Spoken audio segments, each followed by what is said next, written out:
Segmenting your email list is a great way to fine-tune your email marketing program. The first set of conditions you can use to create custom lists revolves around demographics. Before we talk about the types of demographic data you should look to collect, let's talk about how to collect it. The first method is easy during a purchase. When someone gives you their credit card information, you'll also get their address, state, and postal code.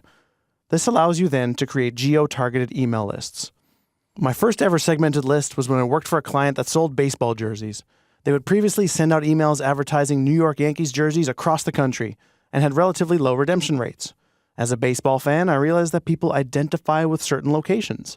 So I created a segmented list that was comprised of the Eastern Seaboard states, but not Massachusetts. And what do you know? The number of jerseys sold stayed consistent, but the open rate had nearly doubled, and we had only one spam complaint instead of the usual 15. While there are data mapping services out there who can take an email and map it back to the original person, along with their social media accounts and personal information, including their address, income, whatever you need, this is often an expensive option when there's a much more common sense solution. Ask them.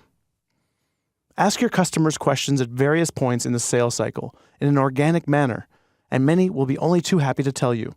If your website has a membership process, ask them as a part of their onboarding. If you work in e-commerce, ask them to complete a short survey after purchase so you can find out how you're doing, but also to get more information.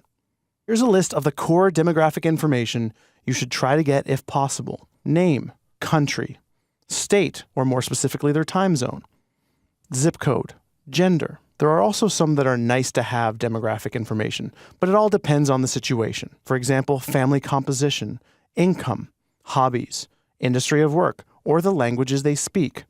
Now, these 10 fields represent a breadth of knowledge you need to know about your customers. With just a few of these, you can actually create an exponential number of lists for your business.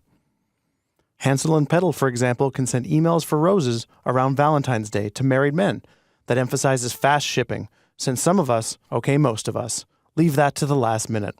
The combinations truly are endless, but even with a little bit of demographic data, your email campaigns will be much more agile, customized, and streamlined.